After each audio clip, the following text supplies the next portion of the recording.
আমাদের প্রায় সবারই একটা কমন স্ট্রাগল আছে, তাই না?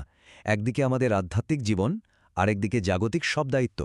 এই দুয়ের মধ্যে ব্যালেন্স করতে গিয়ে আমরা হিমশিম খাই।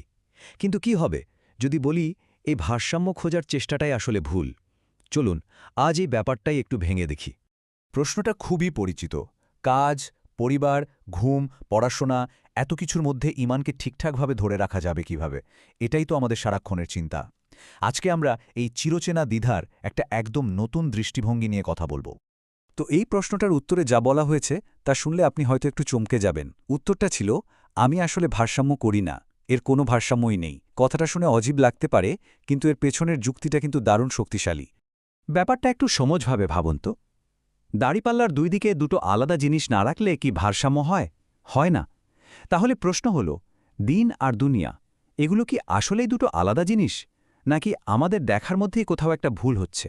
তাহলে চলুন ভারসাম্য শব্দটাকেই আপাতত একটু সরিয়ে রাখি। এর বদলে আমরা একটা নতুন শব্দ ব্যবহার করি, আর সেটা হলো একীকরণ। মানে জীবনের ভিন্ন ভিন্ন অংশকে আলাদা না ভেবে সবগুলোকে একসাথে মিলিয়ে দেখা। দেখুন, আমরা অনেকেই ভাবি দিন মানে শুধু নামাজ, রোজা বা কিছু ধর্মীয় নিয়মকানুন। কিন্তু ব্যাপারটা আসলে তার চেয়ে অনেক বড়। দিন হলো একটা কমপ্লিট জীবন ব্যবস্থা, আর এই ব্যবস্থায় আমাদের জাগতিক জীবনের প্রত্যেকটা কাজই আমাদের বিশ্বাসের একটা অংশ হয়ে উঠতে পারে। তার মানে দুনিয়াটা দিনের বাইরে কিছু নয়, বরং তারই একটা ফাংশন। আমাদের জীবনটাকে আমরা কিভাবে দেখি? বেশিরভাগ সময় কিন্তু এমন আলাদা আলাদা খোপে ভাগ করে ফেলি, তাই না? ঈমানের জন্য একটা বাক্স, কাজের জন্য আরেকটা, পরিবারের জন্য আলাদা, ঘুমের জন্য আলাদা। কিন্তু যদি দৃষ্টিভঙ্গিটা বদলে ফেলি, যদি ঈমানকে একটা বড় ছাতার মতো দেখি, যার নিচে আমাদের জীবনের বাকি সব কাজ, পরিবার, ঘুম একসাথে চলে আসে আর একটা অর্থ খুঁজে পায়। কিন্তু প্রশ্ন হল, এই একীকরণ হবেটা কিভাবে? মানে আমাদের সাধারণ প্রতিদিনের কাজগুলো কিভাবে এবাদত হয়ে উঠবে? এর চাবিকাঠিটা কিন্তু লুকিয়ে আছে খুবই সহজ একটা জিনিসে। সেটা হলো আমাদের নিয়ত বা ইন্টেনশন। যে কোনো সাধারণ জাগতিক কাজকে অসাধারণ ইবাদতে পরিণত করার মূল ভিত্তি হল এই একটা চিন্তা, আমরা এই কাজটা করছি কারণ আল্লাহ আমাদের এটা করতে বলেছেন। এই একটা বিশ্বাসই আমাদের পুরো দৃষ্টিভঙ্গি বদলে দেওয়ার জন্য যথেষ্ট। আর এর পদ্ধতিটা একদম সহজ। ধরুন, একটা বৈধ কাজ, যেমন খাওয়া বা ঘুমানো, এর সাথে শুধু একটা সৎ উদ্দেশ্য বা নিয়ত যোগ করতে হবে। যেমন, আমি এখন ঘুমাচ্ছি যাতে সকালে উঠে আল্লাহর ইবাদত করার জন্য শক্তি পাই। ব্যাস, আপনার এই সাধারণ ঘুমটাই একটা পুরস্কৃত ইবাদত হিসেবে গণ্য হবে। আচ্ছা, এই আইডিয়াটা শুনতে তো ভালোই লাগছে, কিন্তু এর আসল পাওয়াটা কোথায়? চলুন একটা দারুণ উদাহরণ দিয়ে ব্যাপারটা বুঝি। আমাদের জীবনের এমন একটা অংশ যাকে আমরা প্রায় সবাই নষ্ট সময় বলে মনে করি। জানেন কি, আমরা আমাদের জীবনের প্রায় 1/3 সময় ঘুমিয়ে কাটাই। হ্যাঁ, ঠিকই শুনছেন, পুরো জীবনের 3/1 ভাগ। এবার একটা ছোট্ট অঙ্ক কষা যাক, কেমন? যদি কেউ ৬০ বছর বেঁচে থাকেন, তাহলে তার জীবনের 1/3 মানে কত বছর হতে পারে? উত্তরটা শুনলে আসলেই অবাক হতে হয়।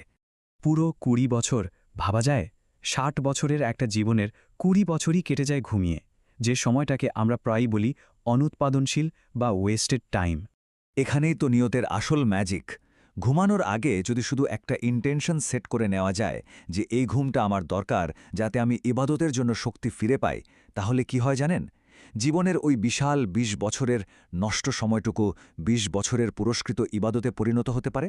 শুধুমাত্র একটা সঠিক চিন্তা দিয়ে জীবনের এত বড় একটা অংশকে পুনরুদ্ধার করা সম্ভব। ব্যাপারটাকে আপনি একটা আল্টিমেট লাইফ হ্যাকের মতো ভাবতে পারেন। মানে এই নিয়তের মাধ্যমে আমাদের আধ্যাত্মিক পুরস্কার বহুগুণে বাড়িয়ে নেওয়ার একটা সুযোগ তৈরি হয়। এখানেই কিন্তু আল্লাহর রহমতের একটা অসাধারণ দিক ফুটে ওঠে। কেউ যদি একটা ভালো কাজ করার নিয়ত করে, কিন্তু কোনো কারণে করতে না পারে, তবুও সে তার জন্য পুরস্কার পায়। আরও আশ্চর্যের ব্যাপার হলো, কেউ যদি একটা খারাপ কাজ করার ইচ্ছা মনে আসার পর তা থেকে নিজেকে বিরত রাখে, সেও তার জন্য পুরস্কৃত হয়। শুধু তাই নয়, একটা কাজের পেছনে একাধিক ভালো নিয়ত যোগ করে পুরস্কারকে মাল্টিপ্লাই করা যায়। যেমন একটা দারুণ উদাহরণ আছে। একজন ব্যক্তি শুধু দরজা খোলার আগে ৩০টির মতো নিয়ত করতেন। ভাবতেন কেউ সাহায্য চাইতে এলে সাহায্য করবেন, পরিচিত কাউকে দেখলে সালাম দেবেন, এরকম আরও অনেক কিছু। কাজ একটাই, দরজা খোলা, কিন্তু পুরস্কার জমা হচ্ছে ৩০ গুণ। সব মিলিয়ে যখন আমরা জীবনটাকে এভাবে একীভূত করে দেখি তখন আমাদের প্রতিটি মুহূর্ত, আমাদের প্রতিটি নড়াচড়া, প্রতিটি নিঃশ্বাস, এমনকি আমাদের প্রতিটি চিন্তাও ইবাদতে পরিণত হওয়ার সম্ভাবনা রাখে। এটাই হলো নিয়তের মাধ্যমে জীবনযাপনের চূড়ান্ত পর্যায়ে। তাহলে এই আলোচনা শেষে প্রশ্নটা এখন আমাদের নিজেদের কাছে। এরপর আমরা যে সাধারণ কাজটি করতে যাচ্ছি তার সাথে কোন মহৎ উদ্দেশ্যটি যোগ করা যায়? কোনো একটি সুন্দর চিন্তা দিয়ে আমরা আমাদের পরের মুহূর্তটিকে ইবাদতে পরিণত করতে পারি।